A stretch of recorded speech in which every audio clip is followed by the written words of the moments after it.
Pode se sentar.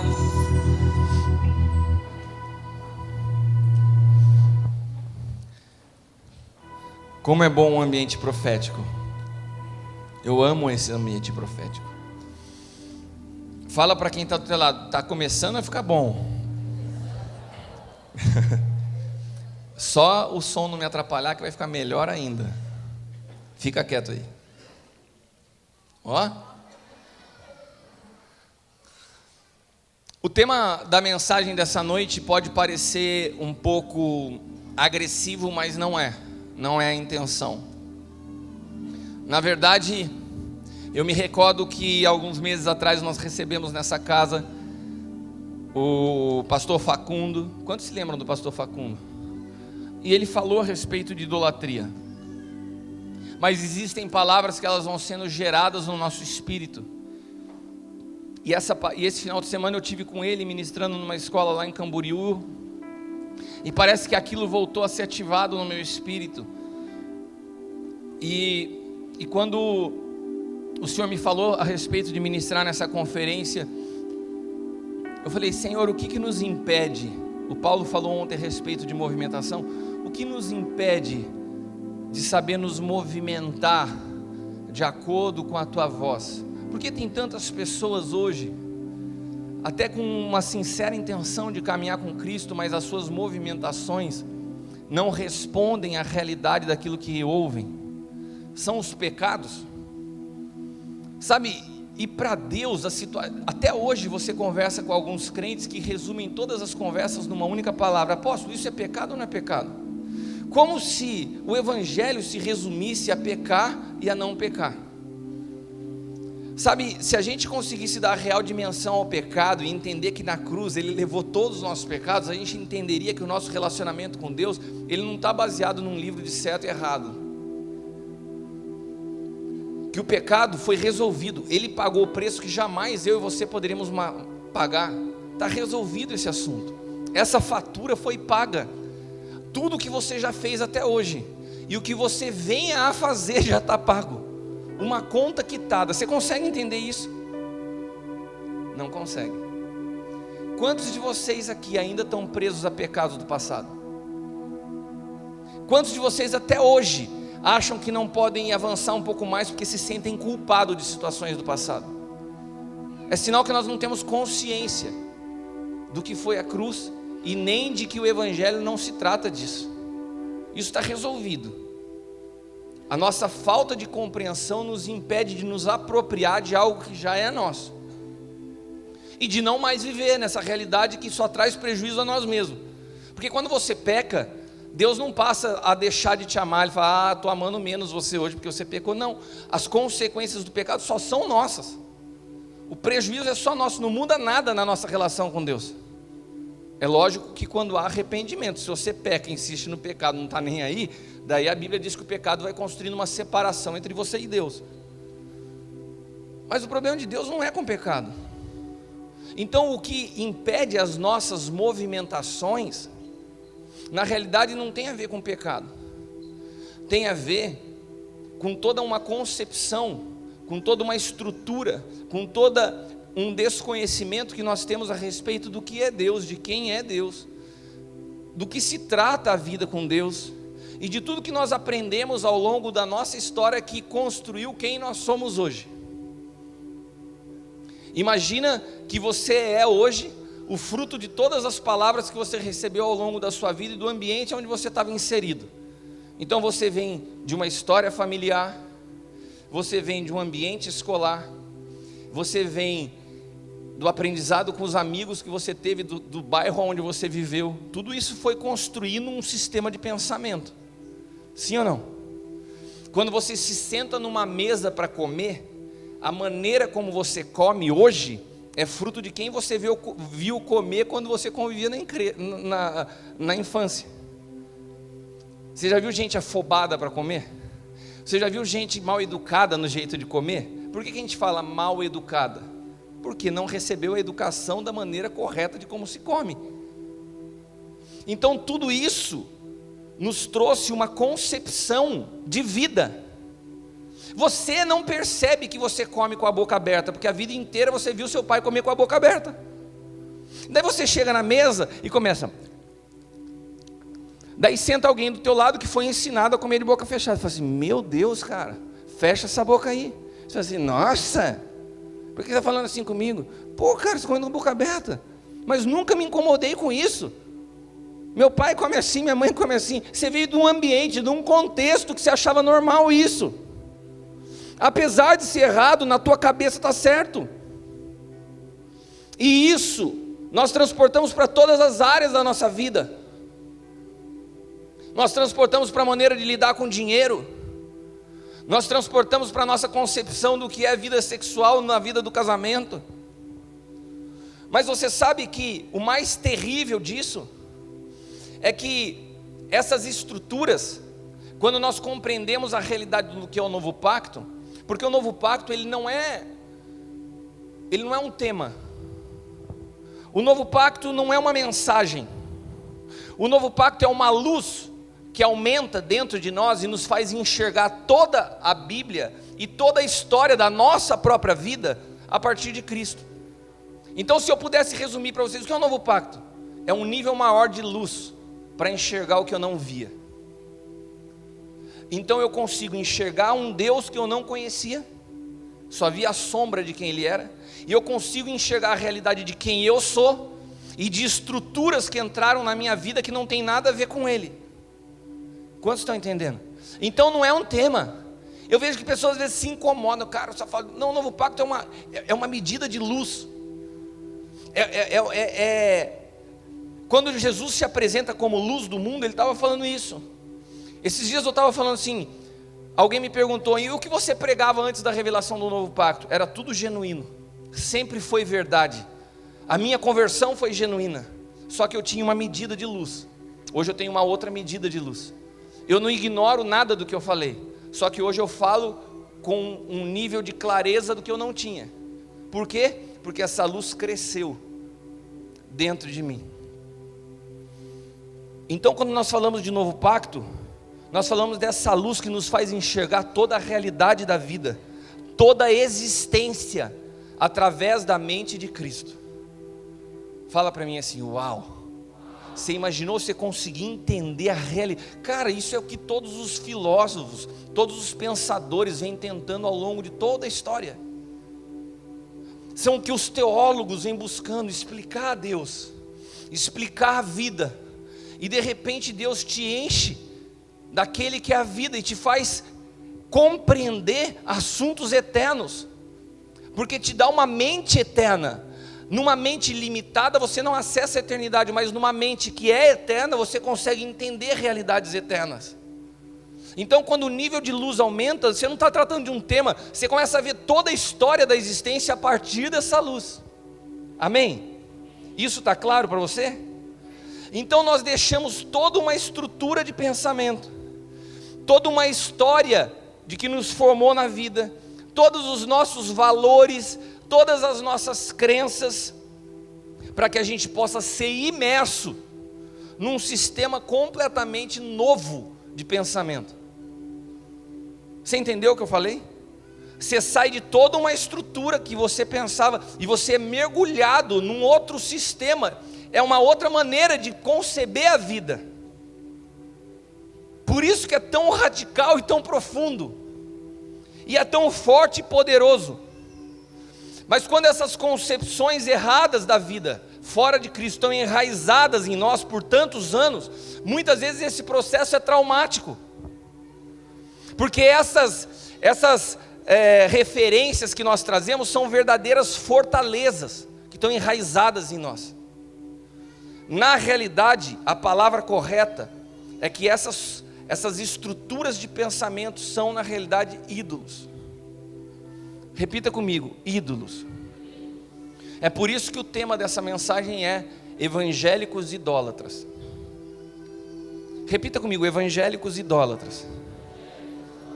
Eu lembro que quando eu me converti, no nível de compreensão que algumas pessoas da minha família tinham a respeito do que é ser evangélico e do que é ser católico, Certa vez uma pessoa da minha família me disse assim: agora você não adora mais imagem. Como se a diferença do catolicismo para a realidade do que nós chamamos de evangelho fosse adorar imagens. E daí parece que a gente é liberto de um ambiente que estava errado e entra num outro ambiente que está certo, porque nós não temos imagens. Só que uma das coisas que nós aprendemos quando nós entendemos a realidade do novo pacto é que tudo aquilo que os nossos antepassados nos pactos anteriores lutaram de forma real e externa, no novo pacto se transforma em uma realidade espiritual e interna. Amém? Então todos os processos do antigo pacto que eram externos, eles eram apenas uma sombra de uma realidade futura que é espiritual e interna.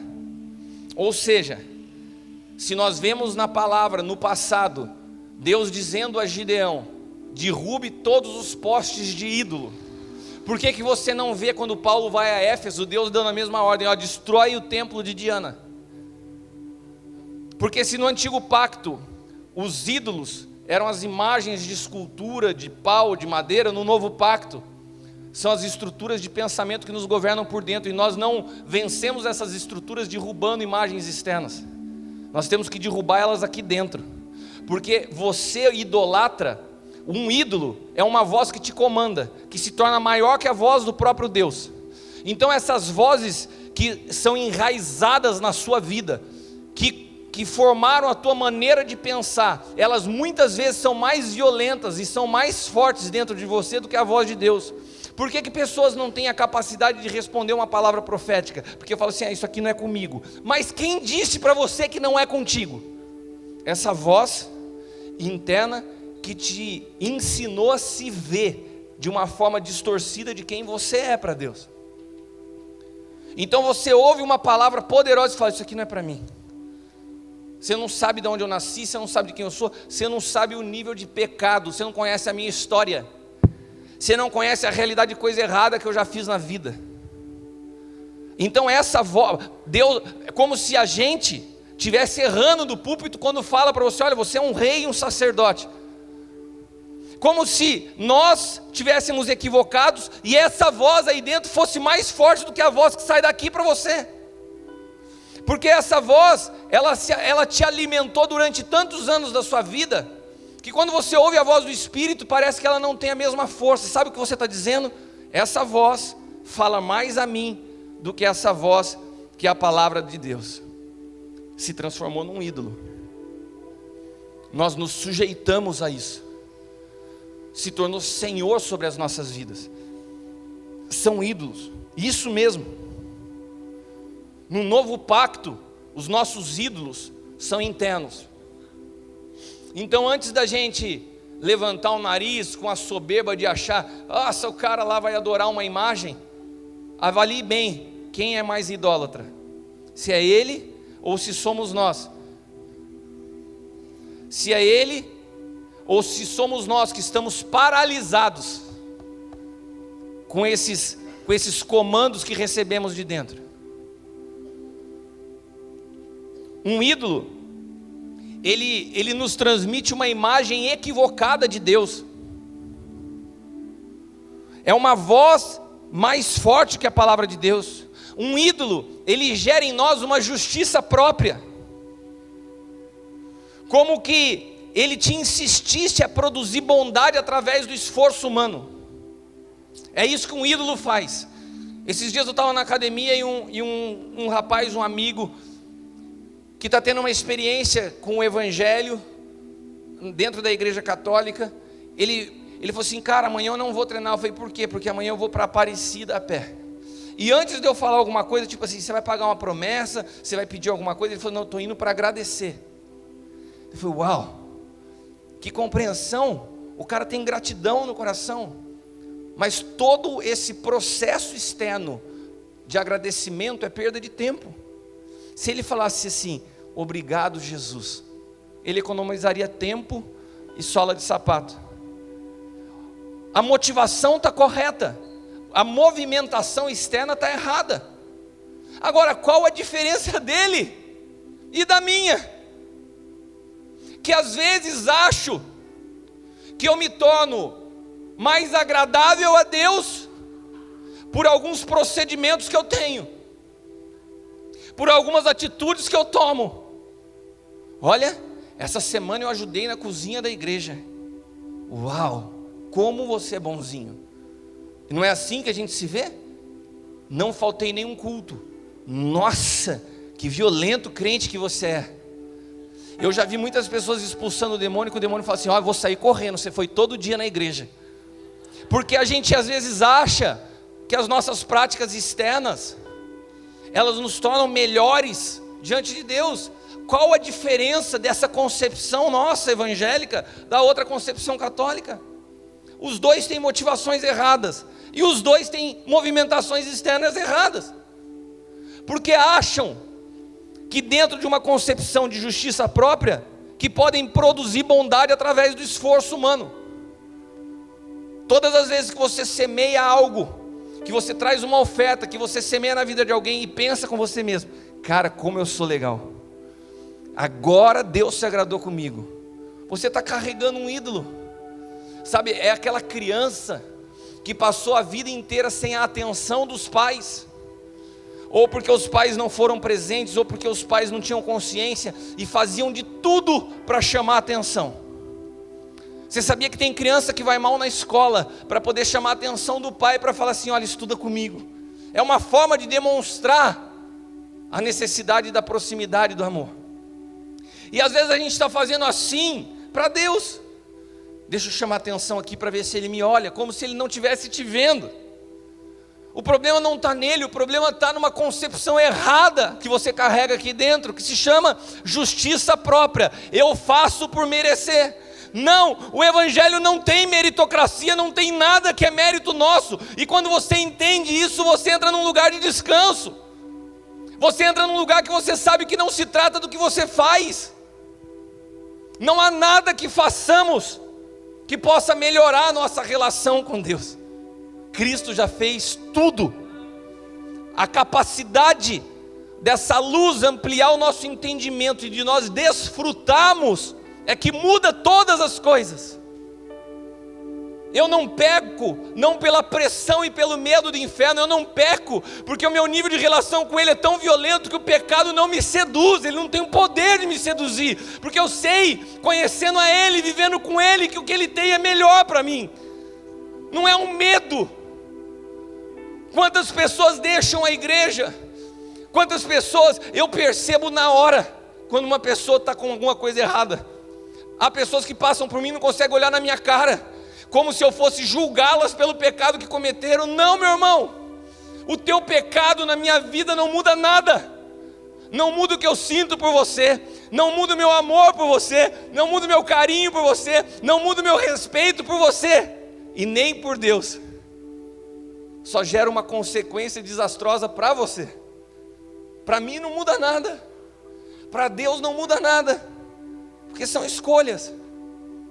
E Deus escolheu te amar.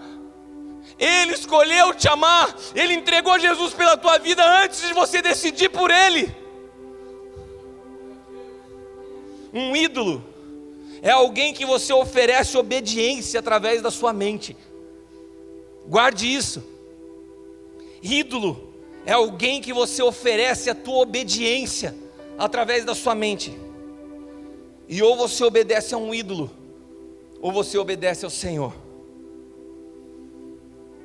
E sabe o que acontece quando nós recebemos uma palavra de vida?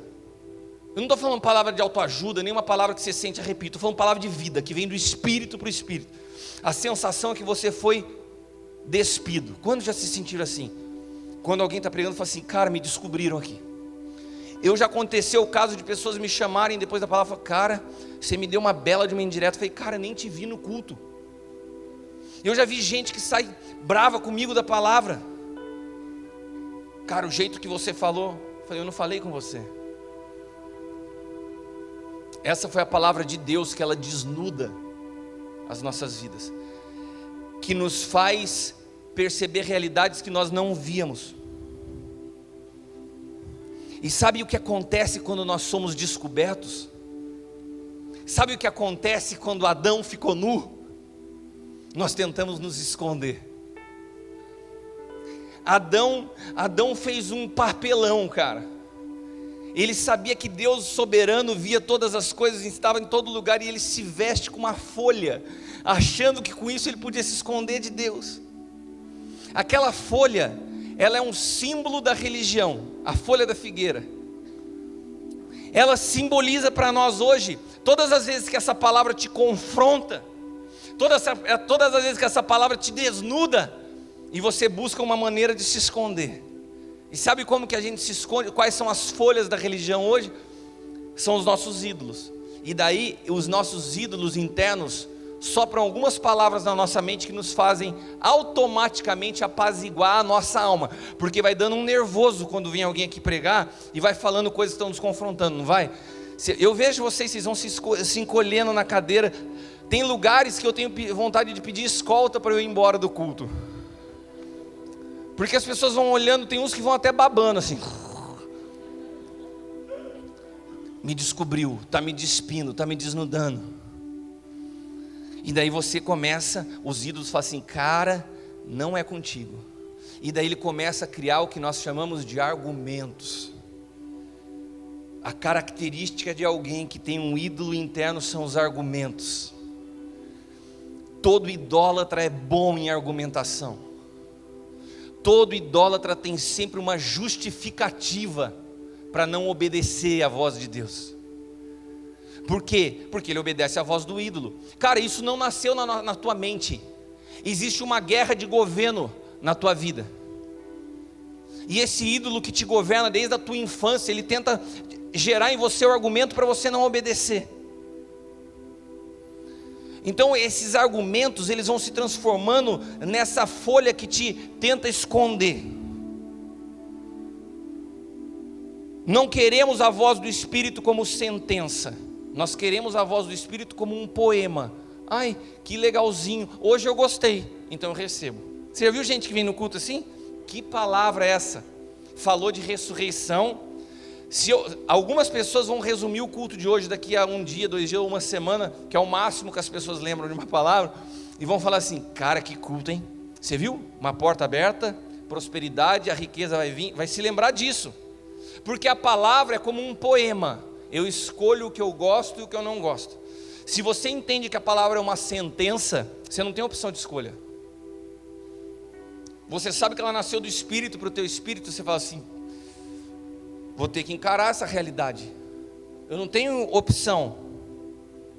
Agora, se eu não escolher ouvir a palavra como sentença e não como um poema, eu jamais vou ser capaz de derrubar os ídolos internos que eu carrego, porque eles se alimentam dos nossos argumentos. E os ídolos, eles nos impedem de ouvir a Deus. Olha só, vou te dar um exemplo. Nós temos no antigo pacto, num período da história onde os ídolos eram externos, um homem chamado Noé. A terra tinha se corrompido, as pessoas tinham se transformado em pessoas idólatras. Deus resolve destruir todas as coisas. Ele fala assim, mas tem um cara que não se curvou, que não tem ídolo.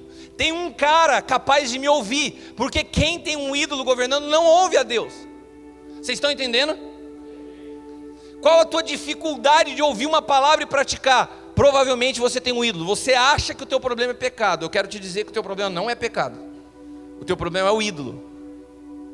É o teu sistema de crenças que te governa. É o teu sistema de pensamento que te faz ser um pai muito bonachão, que perdeu a mão na vida dos teus filhos, que se faz ser um cara muito duro. Todo o teu sistema de movimentação que nasceu na tua história e não em Cristo, ele tem alguma maneira de te governar. É um ídolo. Então você pega Deus, quando ele olha para a terra e fala assim, eu preciso de alguém que me ouça. Ele tem que achar alguém que não se transformou num idólatra. Quem que ele escolhe? Noé. Cara, e quando Deus resolve falar conosco, as coisas de Deus não fazem sentido à mente humana. Repita comigo, a palavra de Deus não faz sentido à mente humana. Toda palavra que você ouve de bate-pronto, fala assim, nossa, que palavra legalzinha, entendi, que legal. Cara, pode ter certeza que isso que é a tua alma respondendo. A palavra de Deus, ela nos confronta. A palavra de Deus é algo que você tem que discernir no espírito. Então Deus fala algo para Noé que não era comum. Deus fala algo para Noé que não tinha lógica. Deus fala algo para Noé que nunca tinha acontecido na história. Deixa eu te dizer, nós estamos entrando em dias onde nós viveremos coisas que nunca viveremos na nossa história. E nós precisaremos de fé e de uma mente no espírito para responder a esses comandos. Porque não vão ser situações assim, eu sei o que é. Quando você já sabe e conhece um caminho, você se sente confortável a caminhar por ele. Quando você não sabe, te dá medo. E a única maneira de você lançar fora o medo é confiando em Deus. Então Deus chega para Noé e fala assim, cara, constrói uma arca que eu vou invadir a terra com água, vai chover. Você vê Noé falando assim para Deus, Deus, o que é isso? Calma aí, de novo, o que é chuva? Não tinha chovido ainda. Porque um barco na montanha, se lá não tem nem lago, nem mar, não tem nada. Deus, e outra coisa, você quer que eu construa um barco nessas dimensões que você está falando? Eu não sou exército, eu sou um cara. Você vê Noé respondendo assim para Deus? Por que não? Porque ele não tinha ídolo. Ele não tinha nenhuma outra voz para responder diante de Deus. Porque quando nós decidimos por Deus, a voz dele basta. Então Noé não faz uma resposta. Deus vira para ele, pensa na loucura. Ele nunca tinha visto chuva. Ele nunca tinha visto a terra cheia de água. Ele era um cara para construir um navio gigante. E quando Deus fala para ele, ele não questiona e simplesmente fala, demorou, bora Deus, fazer a arca. Hashtag partiu para a arca. Cara, você já parou para pensar por que ele não questionou isso? Ele não tinha nenhuma outra voz interna. Para ele a loucura de Deus era a realidade dele no espírito. São essas pessoas que vão se movimentar nesses dias. É uma geração de Noés. Agora, olha a mesma experiência com Filipe. Filipe foi um cara que foi criado dentro de uma religião judaica. Ele tinha uma série de estruturas de pensamento que levavam ele a conceber Deus de uma certa maneira. Ele tinha na mente dele um Deus previsível. E de repente Jesus chega diante dele, diante de uma multidão. Um jovenzinho chega e apresenta 5 pães e 2 peixes. Daí Jesus chega para Filipe e fala algo tão louco quanto Deus falou para Noé. O que ele fala para Filipe? Alimenta a multidão. Se fosse Noé, como Noé responderia? Hashtag bora alimentar a multidão. Acabou. Mas são 5 pães e 2 peixes. A mente de Noé não pensava assim. A mente de Noé não pensava no natural. Deus falou, comando de Deus é ordem. Ele sabe como ele vai fazer, ele não está preso a uma realidade natural. Como Felipe reage? Senhor, calma aí, você tem certeza? Você sabe quanto que é 5 mais 2? Daí Felipe vai explicar matemática para Jesus. 5 mais 2 para uma multidão, você acha que vai dar essa conta? Sabe por quê? Na nossa mente, nós aprendemos ao longo de toda uma história que para alimentar uma multidão, a nossa mente natural, eu preciso de alimento para uma multidão. Em Deus, 5 pães e 2 peixes são suficientes. O que você precisa para resolver a situação que mais trava a tua vida hoje? Pode ser que diante dos teus olhos naturais, você precise de anos para resolver essa situação. Pode ser que diante dos teus olhos naturais, você precise de décadas para resolver essa situação. E isso vai te angustiando, porque os dias vão passando, e você fala assim, foi passando 1 ano, 2 anos, 3 anos, e não tem solução.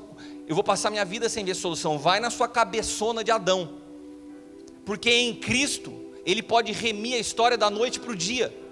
Ele não vem por caminhos óbvios, Ele não faz de forma natural. Se nós não pararmos se nós não compreendermos que o nosso Deus, Ele sobrepõe a realidade natural, se nós não compreendemos que o nosso Deus continua sendo um Deus de milagre e que Ele não precisa de nenhuma concepção humana de compreensão para Ele fazer, Ele vem por caminhos que nós não sabemos. nós jamais vamos responder a Ele à altura, porque a nossa mente e os nossos ídolos vão sempre falar de uma outra maneira: isso aqui não vai dar certo. Se Deus falou, vai dar certo. Repita comigo: se Deus falou, vai dar certo. Se Deus falou que essa casa é uma fábrica de milionários, essa casa já é uma fábrica de milionários. Se Deus falou que vai te enriquecer, Deus vai te enriquecer, apesar de você. Olha para quem está do teu lado e fala assim: apesar de você.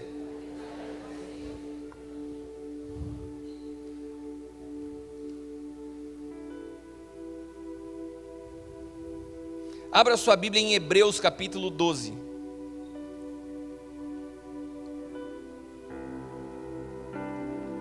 Hebreus capítulo 12, versículos do 25 em diante. Preste atenção aqui. Hebreus começa com uma advertência. Aqui ele fala assim: cuidado. Repita comigo: cuidado. Nós estamos em dias onde essa conferência se chama Grito de uma Geração Profética. Amém? Não é palavras de ensino para uma geração profética. Palavras de amor para uma geração profética. Caixinha da promessa para uma geração profética. A palavra que Deus trouxe, e a Suca explicou muito bem quando essa conferência nasceu há anos atrás, é que nós seríamos um grito para uma geração profética. Um grito traz em sua concepção um sentido de alerta, um sentido de desperta. Dá um susto quem está do seu lado: você acorda? Nossa, tem gente que até babou, estava dormindo. Um grito de uma geração profética tem um sentido de cuidado. Então esse texto de Hebreus, ele fala assim: cuidado, rejeiteis, para que não rejeiteis aquele que fala. Cuidado, para que você não rejeite a voz de Deus que fala contigo, e a voz de um ídolo que você carrega se torne mais forte que a palavra que o Senhor tem liberado sobre este lugar. Cuidado. Olha para quem está do teu lado e fala: cuidado. Pois, olha só, preste atenção: pois se não escaparam os que rejeitaram quem os advertia sobre a terra, muito mais nós, se desprezarmos aquele com A maiúsculo, que nos admoesta dos céus. Aquele cuja voz outrora abalou a terra, agora promete: ainda uma vez mais abalarei não somente a terra, mas de igual modo todo o céu. Ora, esta frase ainda uma vez indica a remoção de todas as coisas que podem ser abaladas, isto é, as coisas criadas, para que permaneça o que não pode ser abalado. Portanto, já que estamos herdando um reino inabalável, sejamos agradecidos e desse modo adoremos a Deus com uma atitude aceitável, com toda reverência e temor, porque o nosso Deus é fogo consumidor. Essa palavra do escritor de Hebreus, ele fala assim: cuidado, para quando Deus falar você não rejeitar a palavra dele, porque quando Deus fala, a palavra dele se cumpre. E se você rejeita a palavra de Deus, você não se transporta de um reino visível para um reino invisível. Você não suportará quando ele começar a abalar tudo que é estrutura externa na sua vida. Porque se nós queremos imergir, nós não podemos carregar nada nesse processo de imersão. Nós precisamos ser conduzidos por Deus, separados de tudo aquilo que pode ser abalado. Quando Deus fala, Ele abala toda a estrutura removível. A palavra de Deus é capaz de remover os teus ídolos internos. A palavra de Deus ofende a nossa mente. A palavra de Deus, ela chacoalha as nossas estruturas. Essa nossa justiça própria construída em Adão. Então, assuntos que já estão para você muito bem estabelecidos. Quantas pessoas aqui, formadores de opinião, Quantas pessoas aqui de influência na sociedade, quantas pessoas aqui com assuntos tão bem claros dentro de você, e pessoas que estão me assistindo agora também, que trazem conceitos a respeito de finanças.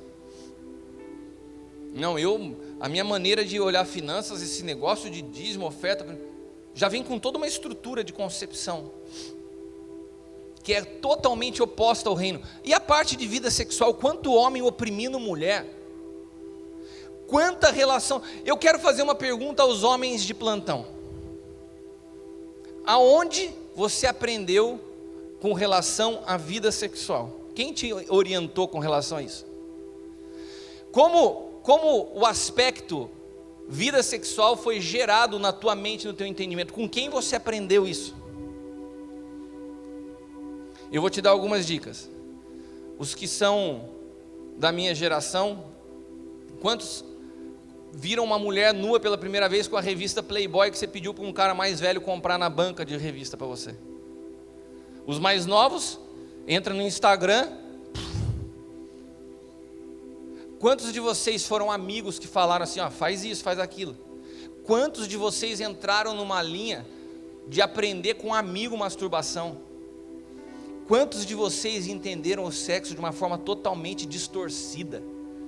Levaram toda uma estrutura, um ídolo na área sexual, que carregaram para dentro do casamento, criado em filme pornô, revista, opinião dos outros, abuso sexual na infância, tanta porcaria, até mesmo a tragédia que foi o casamento dos teus pais, que gerou em você toda uma concepção equivocada da relação de homem e de mulher, e daí você traz todo esse lixo, e isso é o seu jeito de pensar sexo. Daí você vai casar.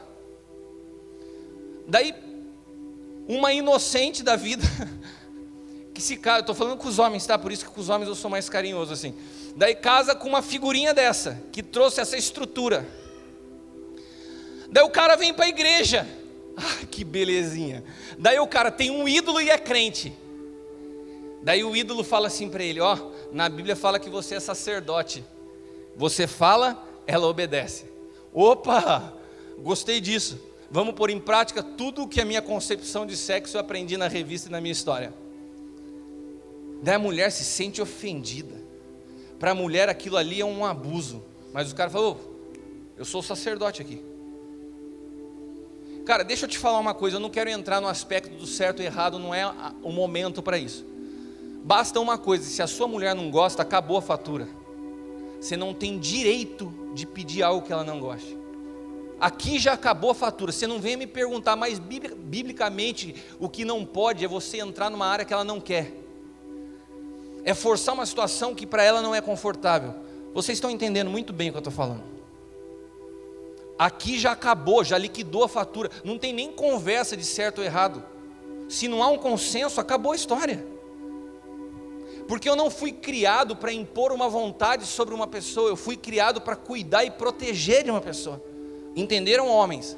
A tua concepção de sexo está errado. Ou você aprende a ver o sexo através da mente de Cristo, ou você está usando da palavra como um ídolo, que distorce uma realidade.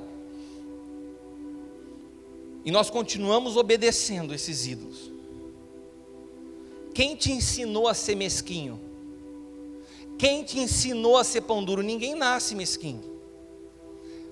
Pode ser que tenha sido as dificuldades que você passou na vida, o medo de ficar pobre, o medo de passar por uma outra situação onde a dificuldade até para comer seja grande.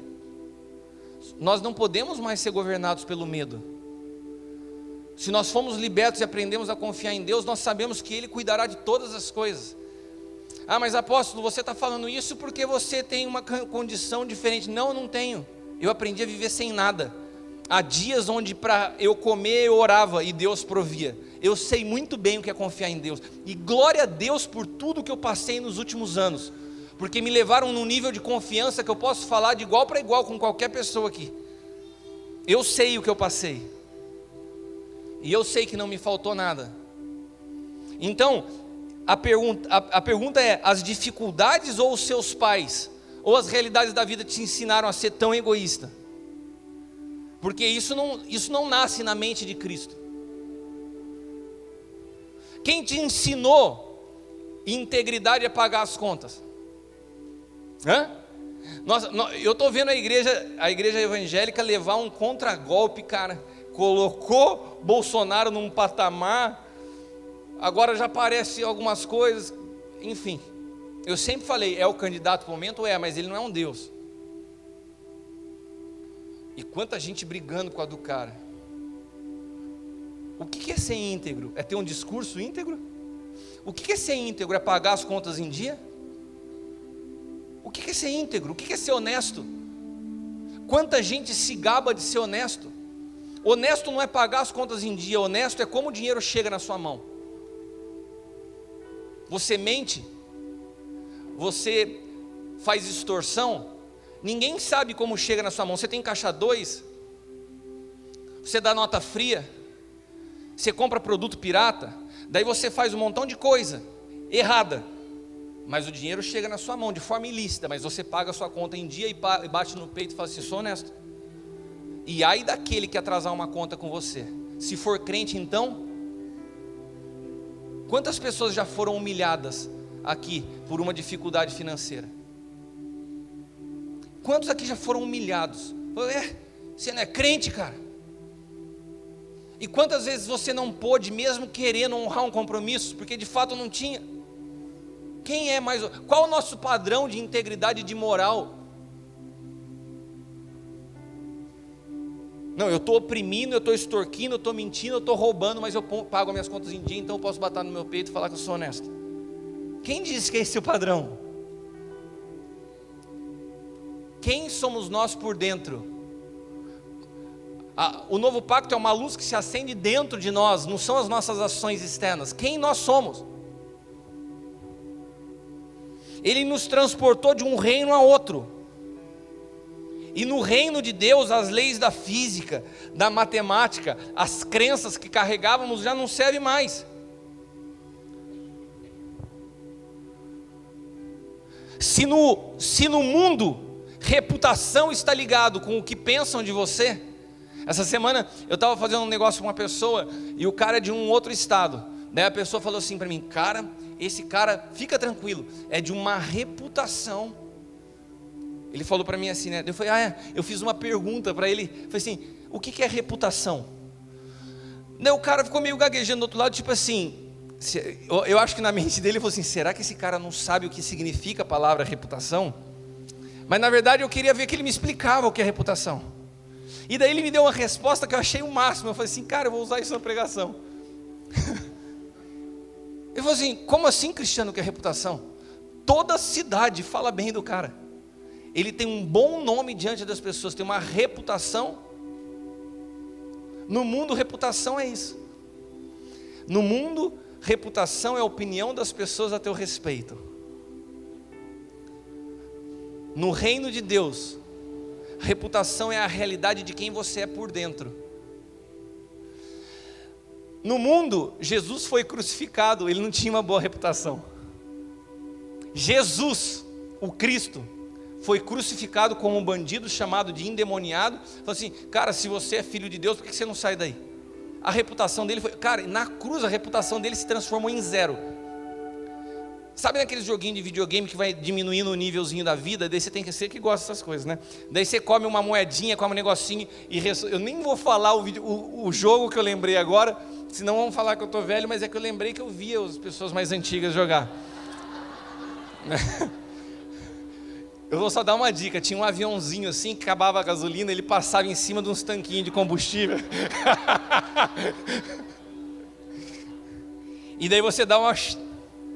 E sabe o que acontece quando vai acabando o nível de combustível e você não consegue abastecer? Na cruz, vamos imaginar que reputação fosse medida por um nívelzinho de combustível. Na cruz, o nível do combustível da reputação de Jesus chegou a zero. Chegou a zero. Sabe a opinião das pessoas a respeito dele qual era? Esse cara é uma farsa. Esse cara é uma mentira. Até os discípulos dele duvidaram dele. Ou você acha que eles fugiram por quê? Ué, se ele fosse Deus, eu estava achando que ele vinha com um exército, os anjos iam chegar a qualquer momento, ia destruir tudo. Cara, esse cara não era filho de Deus nada. No mundo, a reputação é o que todo mundo vai falando a teu respeito. Se você vive por reputação, eu quero te dar uma má notícia. Para entrar no reino, a reputação fica fora. Se prepare para perder a tua. Tem gente que já dá calafrio. Quantos anos construindo uma imagem diante de uma sociedade? Quantos anos batendo no peito e dizendo assim, não, mas eu tenho que preservar um bom nome. Amém. Eu não estou fazendo apologia à picaretagem. Mas quando Deus te conduz a um lugar para arrancar de você a reputação, como que você faz? Você vai morrer abraçada com ela? No reino, a reputação está ligada à verdade de quem você é por dentro. A mente de Cristo, ela não constrói um sistema pensante a partir da história ou da experiência. Ela gera um pensamento em Deus, de maneira que fica claro que não nasceu em nós. Eu quero repetir isso para você. Quantos estão comigo? Quantos me suportam por mais 20 minutos? Amém? Um montão de gente nem levantou a mão. Vocês não querem parar por aqui? Então eu vou repetir essa frase. A mente de Cristo, ela não constrói um pensamento a partir da história das nossas vidas ou das nossas experiências. Ela gera os pensamentos em Deus. Então, quando você começa a pensar algo que você não sabe de onde surgiu, de onde veio, não tem nada a ver com a tua história, você fala assim, cara, isso não veio de mim. Sabe aquela história de Cristo falando com os discípulos? Abra a tua Bíblia, vamos ver junto, Mateus capítulo 16, versículos do 13 ao 17. Esse texto aqui nos dá uma pista de quando é a voz de um ídolo e quando é a voz que nasce em Cristo.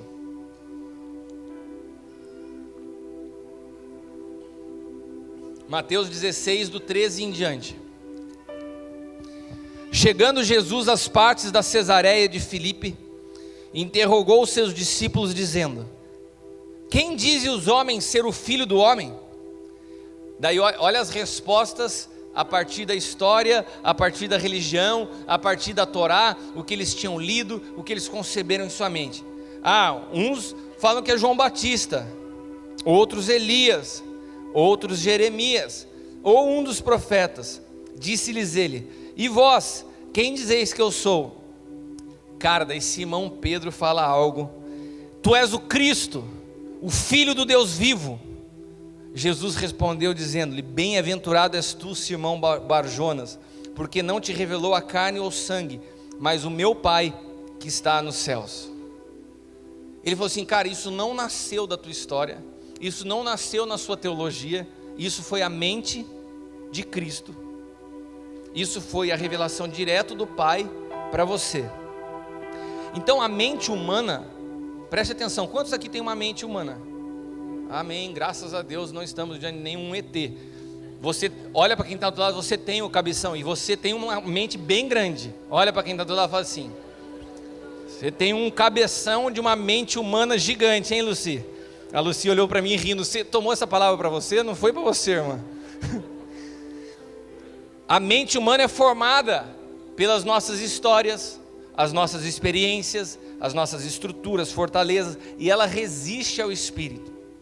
Ela se ofende com o Espírito, e ela busca esses caminhos, como eu falei, de fuga para responder ao confronto.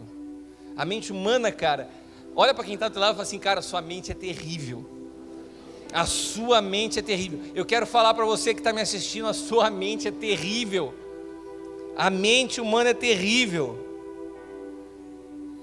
Ela procura fugas, e normalmente essas fugas são ideias incríveis. Quantos aqui têm ideias incríveis? Mulheres, quantas de vocês já viram seus maridos terem ideias incríveis? A mulherada gosta, não é? Ideias, tive uma ideia agora, mais uma ideia incrível, porque a mente humana é cheia de ideias incríveis. E daí, mesmo que Deus não queira, mesmo que Deus não tenha nos pedido, mesmo que Deus não tenha falado, de alguma forma nós vamos fazer algo novo para Deus. Por quê? Porque quando eu estou fazendo algo para Deus, eu acabo aplacando a minha alma da realidade que eu sei que eu não estou fazendo o que eu deveria fazer. Então quando eu me sinto ativo, eu vou escondendo a mentira que eu carrego por dentro. Eu tenho que resolver essa miséria, eu tenho que resolver essa situação, eu tenho que derrubar esse ídolo, eu tenho que destruir isso. Mas eu prefiro fugir disso. Então o que eu faço para esconder isso? Deixa isso ali. E eu estou ativo, eu estou fazendo, eu estou dando testemunho, eu estou pregando, eu estou arrumando, eu estou tocando, eu estou ajudando no som, eu estou fazendo tudo. Porque assim eu vou fugindo da realidade do que eu tenho que resolver. Enquanto você acha que você está se movimentando, você está igual o cachorro correndo atrás do rabo, você não sai do lugar. É uma movimentação que só demanda tempo, muitas vezes demanda dinheiro, cansaço, mas você não sai do lugar. Quantos aqui se sentem há anos sem sair do lugar? Não crescem, não avançam. Sabe por quê? Porque eu tenho que fugir do Espírito. Porque o Espírito é como um espelho que revela a realidade de quem eu sou. Quantos de nós não queremos olhar no espelho? Quando a gente engorda um pouco, o último lugar que a gente quer olhar é no espelho. Marvado espelho, eu não estava assim ontem. Foi aquele filé parmegiana da Lucy. E daí você quer fugir, não do filé parmegiana, porque no outro dia você come de novo, você quer fugir do espelho. Porque o que os olhos não veem, o coração não sente. Eu não quero me deparar com uma palavra que confronte quem eu sou. Deixa eu fugir disso. Meus irmãos, do fundo do meu coração quero te dizer algo. Ou você se rende, ou nós rompemos com os nossos argumentos, permitimos que o Espírito arranque os ídolos, ou nós continuaremos a saga de toda pessoa idólatra. Você quer saber qual a realidade de todo idólatra? Abre a tua Bíblia em Salmo 115, versículos 2 e 8. Porque dirão os gentios: onde está o seu Deus? O nosso Deus está nos céus, fez tudo o que lhe agradou. Mas os ídolos, repita comigo, os ídolos deles são prata, ouro, obra das mãos dos homens. Olha como são os ídolos. Tem boca, mas não falam. Tem olhos, mas não veem. Tem ouvidos, mas não ouvem. Narizes, mas não cheiram. Tem mãos, mas não apalpam. Tem pés, mas não andam. Nem som sai da sua boca. A eles se tornem semelhantes os que os fazem e todos os que neles confiam. Sabe o que a palavra está dizendo? Que toda pessoa que tem um ídolo, ela não consegue mais ouvir, ela não consegue mais falar, ela não consegue mais perceber, e ela não consegue mais se movimentar no espírito, porque o ídolo te engessa. Sabe, muitos de nós estamos paralisados na nossa vida, porque a realidade é que nos tornamos idólatras. As nossas estruturas internas nos governam, e quando nós temos um ídolo, nós nos tornamos igual a ele. Essa é a saga de todo idólatra. Eu tenho boca, mas da minha boca não sai vida. Eu tenho olhos, mas eu não consigo enxergar o mundo espiritual. Eu me movimento, mas eu não saio do lugar. Eu me movimento, eu ajudo, eu faço obra social, eu prego, mas eu não avanço em Cristo, porque eu carrego os meus ídolos. A idolatria paralisa a pessoa, se torna incapaz de ouvir a Deus, se tornam admiradores de palavras que massageiam o ego. E é por isso que no antigo pacto Gideão derrubava postes de ídolo, mas no novo pacto Paulo chega a Éfeso e começa a confrontar com a verdade. Hoje não se derruba mais ídolos chutando estátua. Hoje os ídolos têm que ser derrubados. É eu me expor à verdade e falar assim: eu me rendo, é comigo isso aqui. Não vou fugir do confronto, não vou arrumar argumento para justificar.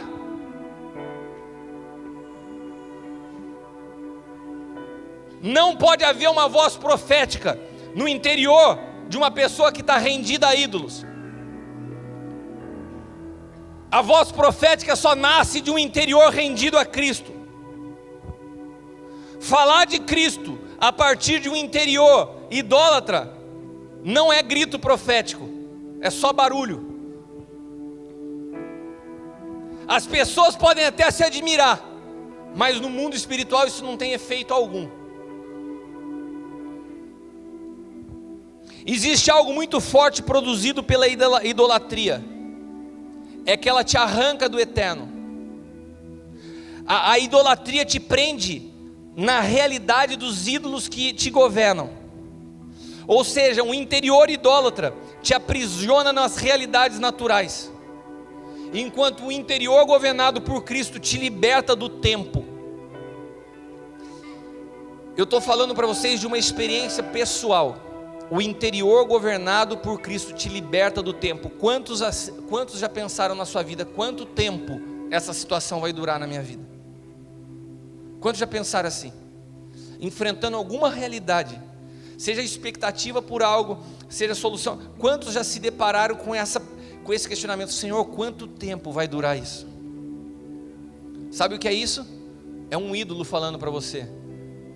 É um ídolo te trazendo a uma realidade natural. Pela tua história de vida, pelo que você compreende da vida, isso vai durar muito tempo. E você começa a sofrer. E você começa a ficar angustiado, porque você vai fazendo conta. Porque você vai olhando para a história, você vai comparando com pessoas e fala: na vida de alguma pessoa está acontecendo, na vida da outra, e na minha quanto tempo vai? Essa voz que fala dentro de você é um ídolo que tenta te prender no natural. Mas quando nós somos governados por Cristo, eu olho para toda uma realidade à minha volta e eu falo assim: Deus é capaz de redimir minha história numa fração de segundos.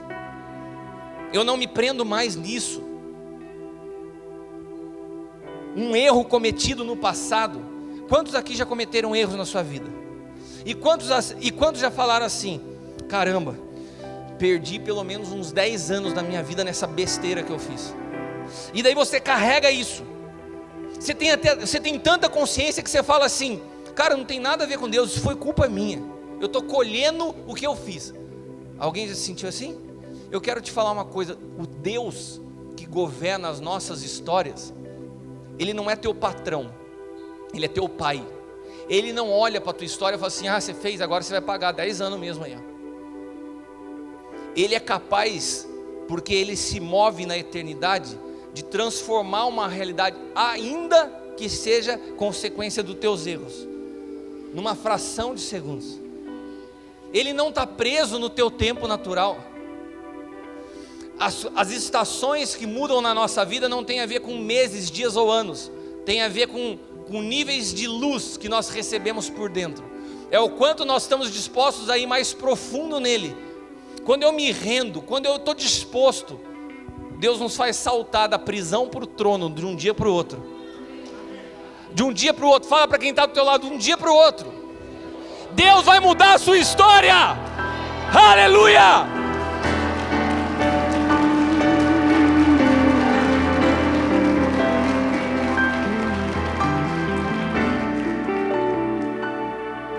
O exemplo que nós temos é o exemplo de Jesus, que quando se moveu nesse mundo, Ele não fazia nada que Ele não ouvia o Pai falar. Toda a movimentação dele, Ele saía todo o tempo do meio da multidão para ouvir o Pai.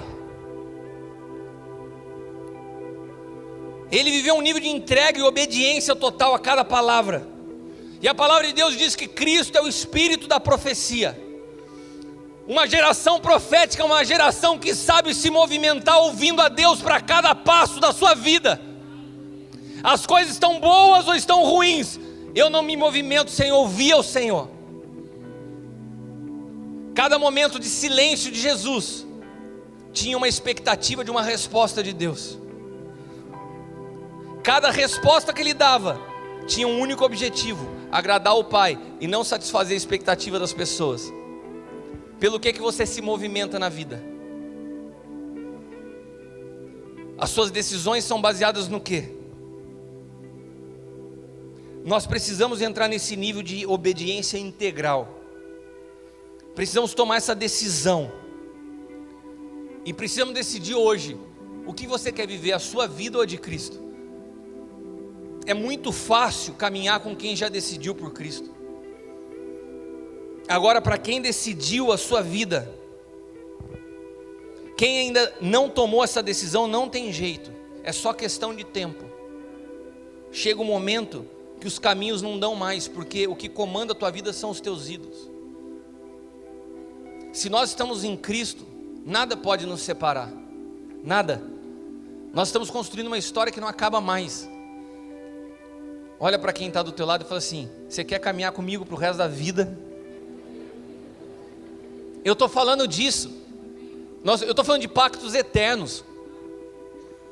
Eu estou falando de coisas que nada pode separar. Quando nós nos tornamos um com Cristo, quem pode nos separar? Agora só se torna um com Cristo quem escolheu pela vida dele. Qual é a vida que tem te governado? Olha o que está escrito em Romanos capítulo 14, versículo 8. Romanos 14, 8, eu quero que você abra. Eu vou ler esse texto e a gente vai encerrar. Romanos capítulo 14, versículo 8. Porque se vivemos, para o Senhor vivemos. Se morremos, para o Senhor morremos. De sorte que ou vivamos, ou morramos, somos do Senhor. Você decide de quem você pertence, a quem você se sujeita, qual voz você obedece. A felicidade você encontra quando você decide viver aquilo que Deus já decidiu para você. Você entendeu? Felicidade é um lugar, felicidade é um ambiente que você encontra quando você decide viver o que Deus já decidiu para você. Fora desse lugar, tudo que você imagine que pode produzir felicidade nunca vai ser suficiente. Mas quando você decide viver a vida de Cristo, nada pode aplacar a realidade que você vive. Então, nós precisamos nessa noite de uma decisão. Nós não podemos mais caminhar como evangélicos idólatras. Ou a voz de Deus é tudo na nossa vida, e se Ele falar assim, eu me lembro de um culto anos atrás, onde eu falava da realidade do Espírito, eu falei assim: vocês creem que nós podemos voar? Porque Adão não tinha a vida de Cristo e voava. Adão voava, quem te disse? Eu tenho certeza. Para dar nome para peixe, para dar nome para ave, ele voava para a montanha, ele mergulhava no mais profundo mar, ele surfava sem prancha. A vida, você acha que a vida de Adão era uma coisinha chata? Meu, era muito. Olha para quem está lá e fala assim: era top das galáxias. Você acha que tem monotonia na vida? Você acha que era assim: Adão, 6 horas me espera lá, que eu vou passar para a gente falar como foi teu dia. Adão fala assim: ah, Senhor, eu passei e vi as formiguinhas subindo na árvore. Cara, tinha história para contar a noite inteira. Meu, eu desci lá no fundo do Oceano Pacífico, encontrei um animal gigantesco que eu nunca tinha visto, fiquei 1 hora embaixo d'água. Adão não tinha pecado. O que escravizou o homem no limite do físico e do tempo foi o pecado. Adão podia se transportar. Vocês vão achar que eu estou louco, né? Agora, se eu falar para você assim: olha, o Senhor quer te transladar aqui para facilitar o teu ministério, então nós vamos te enviar para a China, eu vou orar. Quando você abrir os teus olhos, você está na China. Você acredita? Você não sabe por que a gente não acredita? Por causa dos nossos ídolos. As vozes das nossas experiências, das nossas histórias nos impedem de crer no milagre, nos impedem de crer no sobrenatural, nos impedem de crer na palavra profética, nos impedem de acreditar que essa casa é uma plataforma para as nações, vai muito além de mim e de você. Quando Deus olha para a tua vida, Ele vê uma nação em você, ainda que você não veja, porque o ídolo que habita em ti, ele mente. Então essa é uma noite de derrubar isso. É uma noite de derrubar e escolher a voz de Deus, assim como Noé um dia escolheu, ao ponto de se tornar o único cara onde Deus podia falar, esse cara vai me ouvir. Quantos aqui estão dispostos a ouvir a voz de Deus e obedecer de forma integral? Eu quero orar por você nessa noite. Se você nessa noite se identificou com isso, Se você reconhece, eu carrego esse sistema de crença, eu carrego esses pensamentos. Às vezes as palavras que saem desse púlpito não chegam a mim, porque eu ouço assim: não é com você, você não é merecedor, porque a tua história, porque o teu passado.